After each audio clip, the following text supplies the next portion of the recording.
Bien, cet accord de coopération qu'on a signé il y a 1 an maintenant, c'était le premier accord de coopération de la nouvelle équipe à la région avec Valérie Pécresse. On a souhaité signer cet accord avec le président de la région de Casablanca-Settat, M. Bakouri, tout simplement parce que c'est une région qui est très proche humainement, culturellement, géographiquement, avec laquelle nous avions déjà beaucoup de liens. Et en l'occurrence, c'est la région principale sur le plan économique au Maroc, exactement comme l'est la région Île-de-France en France. Et donc naturellement, nous avons tout de suite eu une relation extrêmement fluide, extrêmement amicale, extrêmement chaleureuse. Donc cet accord de coopération, nous l'avons signé il y a 1 an, avec un certain nombre de thématiques sur lesquelles nous souhaitions travailler. Et notre plaisir, c'est qu'on ait pu très rapidement avancer sur des projets concrets. Nous en avons un aujourd'hui avec cet événement, Future in Africa, qui est la déclinaison d'un événement que nous avons en Île-de-France et que nous avons voulu proposer à nos partenaires marocains de pouvoir avoir le même événement ici à Casablanca, à destination de toute l'Afrique. Et donc nous avons ici un bel événement avec un certain nombre de start-up marocaines, africaines et françaises qui viennent démontrer leurs prototypes, rencontrer des partenaires. C'est quelque chose qui marchait très bien à Paris et donc il était normal que nous puissions le faire en lien avec nos acteurs, Cap Digital côté français, le Maroc Numérique Cluster côté marocain. Et donc nous avons aujourd'hui un des événements concrets de cette coopération que nous avons signé avec la région de Casablanca-Settat. Il y en a eu d'autres sur le plan culturel. Nous avons eu la chance d'accueillir une très belle manifestation de l'Orchestre Philharmonique du Maroc à Paris, à l'église Saint-Germain-des-Prés, qui était un moment absolument magnifique, un moment interreligieux.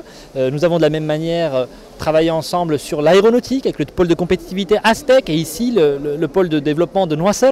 Et donc on a pu là-dessus aussi mettre en relation les forces vives, associatives, les entreprises pour que les relations soient encore plus intenses. Donc vraiment c'est une coopération dont on est extrêmement fiers, qui se justifiait pleinement par rapport à tous les atouts et toutes les complémentarités qu'il y a entre les deux régions, avec les liens humains aussi qui existent et c'est naturel. Et donc forcément aujourd'hui nous allons continuer à intensifier par des événements concrets cette coopération-là qui fonctionne bien et dont on est très fiers avec Valérie Pécresse.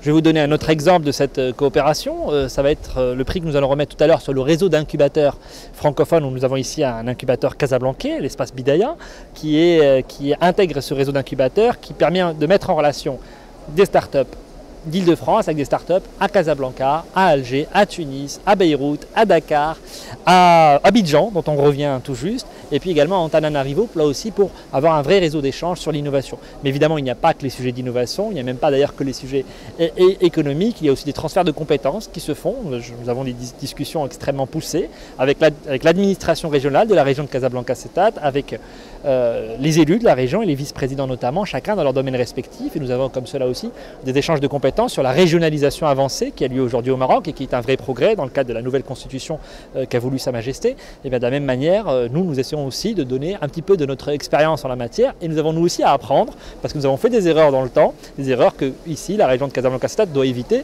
pour aller encore plus vite dans un mouvement de maturité de son action publique.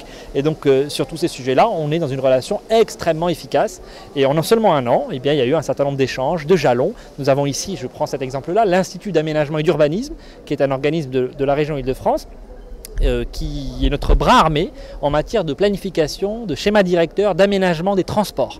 Et donc c'est un organisme qui travaille désormais ici à Casablanca eh bien, par rapport à tous les grands projets d'aménagement qu'il y a. On a bien sûr le nouveau tramway qui est un sujet aussi de coopération très important avec des entreprises françaises qui sont beaucoup intervenues, RATP Dev, Alstom pour ne citer que celle-là, il y en a d'autres. Mais de la même manière, nous avons d'autres sujets d'aménagement, je pense par exemple au tourisme, où là nous avons aussi des coopérations extrêmement poussées entre nos organismes et les organismes de la région ici.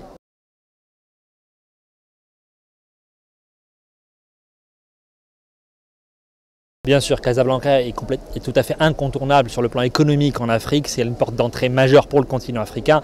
C'est une ville qui concentre l'essentiel du développement économique du Maroc, qui a connu une très belle croissance ces 15 dernières années par ailleurs. Et donc nous avons aujourd'hui à Casablanca une concentration d'activités qui la rend complètement incontournable. Je vais donner un exemple, je pense à tout ce qui concerne la finance avec Finance City qui est vraiment la place financière de Casablanca qui fonctionne très bien, qui est incontournable aujourd'hui en Afrique. Et bien sûr en matière d'innovation, ça a été rappelé avec un certain nombre d'initiatives, je pense au Maroc Numérique Fund par exemple. Et là-dessus nous avons incontestablement un pôle majeur en Afrique, sur tout le continent africain qui est Casablanca. Et les entreprises françaises d'ailleurs ne s'y sont pas trompées, elles sont très nombreuses installées ici à Casablanca parce que c'est à la fois un dynamisme économique incontournable dans la région et puis une porte d'entrée pour le reste de l'Afrique et notamment l'Afrique subsaharienne.